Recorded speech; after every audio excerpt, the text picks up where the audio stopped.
अस्सलामु अलैकुम वरहमतुल्लाहि वबरकातुहू नहमदुहू व नुसल्ली अला रसूलिहिल करीम अम्मा बाद। नाज़रीन, आज की जो नशिश का मौजू है वो है क़ुरबानी से रिलेटेड, क़ुरबानी से मुताल्लिक़ सवाल जवाब।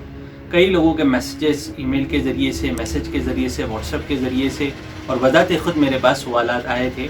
तो इंशाअल्लाह मैं उन सवालात का जवाब दूँगा और कोशिश करूँगा कि उसको मैं मुख्तसर अंदाज में बताऊँ। अगर जिन अहबाब को मुफस्सल जवाब दरकार है, मुफस्सल जवाब चाहिए, तो आप डायरेक्ट मुझे मैसेज कीजिए। इंशाअल्लाह मैं हर एक को मुफस्सल जवाब देने के लिए तैयार हूँ। ठीक है, तो आइए हम सवाल जवाब शुरू करते हैं। हमारे पहले सवाल पूछने वाले साथी हैं वाहिद मनियार साहब। कुर्बानी करते वक्त कुर्बानी के जानवर के गले की कितनी नसें, कितनी रगें कटनी चाहिए?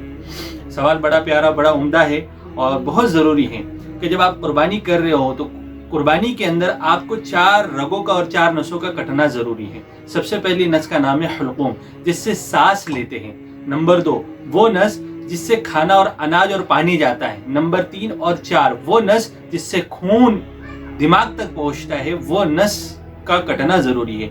अगर आपने कुर्बानी की, कुर्बानी करते वक्त 3 नसें तो मुकम्मल और चौथी का कुछ हिस्सा आपका कट गया, तो भी इस हाल में आपकी कुर्बानी दुरुस्त होंगी। सवाल नंबर 2 आसिम सैयद, क्या हम बकरा ईद लॉकडाउन में मना सकते हैं? आसिम साहब, आप लॉकडाउन में बकरा ईद, ईद उल अज़हा मना सकते हैं। बिल्कुल, जो सरकार और गवर्नमेंट की जो गाइडलाइन है इंशाल्लाह उसको फुलफिल कीजिए। जो अहकाम, जो उसूल उन्होंने बनाए उसके मुतालिक आप ईद बिल्कुल अपने घरों में रहकर मना सकते हैं। मुइज़ बागवान साहब, अस्सलाम वालेकुम। कुर्बानी के गोश्त किसको देना ज़्यादा अफजल है? देखिए, कुर्बानी के गोश्त देने के मुतालिक एक चीज़ मसनून है कि कुर्बानी के 3 हिस्से किए जाए। सबसे पहला हिस्सा अपने ज़ात के लिए रखा जाए, दूसरा हिस्सा अपने रिश्तेदार, दोस्त अहबाब के लिए जाए और तीसरा हिस्सा गुरबा, फ़कीर और मिस्कीन को दिया जाए। ये शरीयत में ये बिल्कुल लाजिम करार दिया है कि आप मिस्कीनों की भी फिक्र आपको करना ज़रूरी है। एक सवाल है यासिन शेख, अस्सलाम वालेकुम मौलाना, जैसा एक बकरे का एक हिस्सा और बैल के 7 हिस्से, तो ऊँट के कितने हिस्से? देखिए, याद रखिए कि बैल, भैंस, गाय, ऊँट, इन तमाम के 7 हिस्से होंगे और बकरे का एक हिस्सा होगा। एक सवाल है हुमैरा शेख, इस लॉकडाउन में बकरे ईद कैसे मनाएं और मस्जिदें बंद हैं तो नमाज अदा करने का तरीका बताएं प्लीज। देखिए, लॉकडाउन है, मसाजिद बंद है, इस वक्त हमको इबादत ज़्यादा करनी चाहिए। हम अपने घर को इबादत गाहे बनाएं और कोशिश करें कि हम ईद की नमाज भी अपने घर पर ही अदा करें। अगर मसाजिद और ईदगाहें खुल जाती हैं तो आप ईद में और मसाजिद में आप जाकर नमाजें अदा करें। अगर मसाजिद नहीं खुलती है तो आप आपके घर में जमात के साथ आप नमाज अदा करें। उसके लिए ये है कि ईद का मुकम्मल तरीका मैंने मेरे यूट्यूब चैनल पे डाला है, आप डिस्क्रिप्शन में जाकर आप चेक करें, इंशाल्लाह आपको उसकी लिंक मिल जाएंगी। और रहा मसला जमात का, तो ईद की नमाज के लिए बात ज़रूरी है कि 3 मर्दों का होना ज़रूरी है, यानी इमाम के अलावा और 3 मर्द, इमाम मिलाकर 4 अफराद अगर होंगे तो ईद की नमाज आपकी घर में और मकान में अदा हो जाएंगी। एक सवाल है परवेज शेख, अस्सलाम वालेकुम, मेरा सवाल ये है कि इस लॉकडाउन में हम बकरी ईद की नमाज कैसे पढ़े और घर में पढ़ सकते हैं क्या? प्लीज नियत भी बताए और दुआ करें। देखिए, तरीका तो अब इसके पहले के सवाल के अंदर मैंने तमाम चीजें बता चुका हूं और आप कोशिश करें कि वही उसका जवाब है। वाहिद मनियार, कुर्बानी करते वक्त कुर्बानी के जानवर के गले की कितनी रगें कट जानी चाहिए? पहले सवाल में मैं इसका जवाब दे चुका हूँ। एक हमारी बहन है नाज साहिबा, बकरा कुर्बान किस केस पर वाजिब है? कुर्बानी उस शख्स पे वाजिब है जो मालिक निसाब है, और मालिक निसाब की डेफिनेशन जो दी गई है कि जिसके पास 7.5 तोला सोना और 52.5 तोला चांदी हो, जो आज की मुनासिबत से अगर हम ग्राम में काउंट करें तो कमोबेश 27.5 ग्राम सोना और तकरीबन कमोबेश 600 ग्राम चांदी अगर किसी के पास है या इसकी कीमत किसी के पास है तो उस पर ज़कात वाजिब होता, उस पर कुर्बानी भी वाजिब होंगी। लेकिन इसमें एक बात याद रखिए कि आपके पास कीमत है, थोड़ा सोना है, थोड़ी चांदी है, दोनों को अगर मिलाएंगे तो दोनों में से किसी एक की, या चांदी की या सोने की, चांदी छोटा है तो चांदी की कीमत तक पहुंच जा रहा है, तो इस सूरत में भी आप पर कुर्बानी वाजिब होंगी। आपके पास थोड़ा माल है, थोड़ा चांदी है, थोड़ा सोना है, तो तीनों की कीमत को मिलाएंगे, अगर वो चांदी की कीमत तक पहुंचेगा तो अब आप पर कुर्बानी वाजिब होगी। एक साथी है सिंपली आई, लिखा हुआ है कि कुर्बानी कितने दिन तक कर सकते हैं? कुर्बानी 3 दिन तक कर सकते हैं, 10 ज़िलहिज्जा, 11, 12। 10 کی طلوع آفتاب سے لے کر 12 کی غروب تک آپ قربانی کر سکتے ہو، لیکن کوشش کریں کہ دن میں آپ قربانی کریں، رات میں قربانی کرنا مکروہ لکھا گیا ہے۔ واحد منیار صاحب، کیا رات میں قربانی کی جا سکتی ہے؟ رات میں قربانی کی جا سکتی ہے، لیکن کوشش کریں کہ آپ دن میں قربانی کریں، رات میں قربانی کرنا مکروہ ہے۔ اگر آپ کسی وجہ سے رات میں قربانی ادا کر رہے ہو، قربانی آپ کی فی نفسی ہی ہو جائیں گی۔ Alizeh tasty recipes.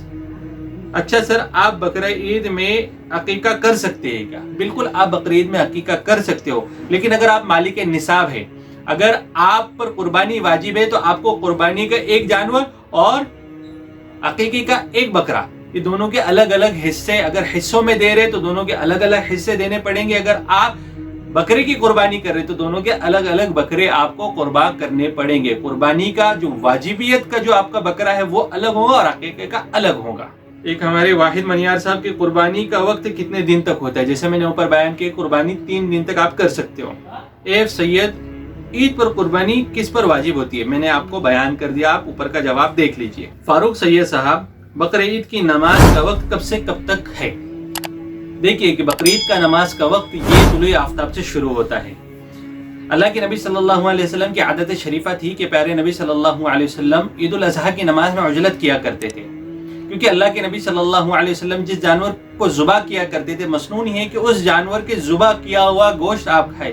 اسی وجہ سے کوشش کریں کہ طلوع آفتاب کے بعد جب مکروہ وقت ختم ہو جائے، اس کے بعد آپ جتنا جلدی سے جلدی ہو سکے آپ عید الاضحیٰ کی نماز ادا کریں اور اس کے بعد قربانی ادا کریں۔ انیس مومن، السلام علیکم، میرا نام انیس ہے، میں گھر میں اکیلا رہتا ہوں اور میں اپنے بدلے اپنے ابا کی طرف سے قربانی کر سکتا ہوں؟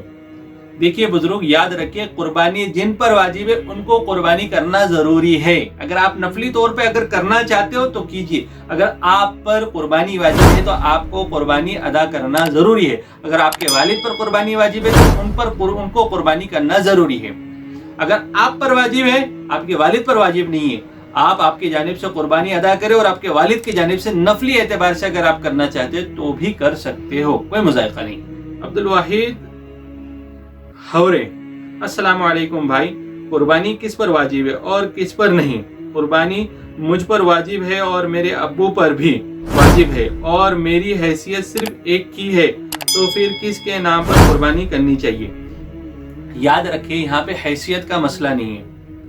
شریعت نے کہا ہے یا تو آپ بکرے کی قربانی دیں، چاہے آپ بیل کے، گائے کے، بھینس کے 7 حصوں میں سے کوئی ایک حصہ دے، اونٹ کے 7 حصے میں سے کوئی، جو آپ کی وسعت ہے، طاقت ہے، اس کے اعتبار سے قربانی کریں۔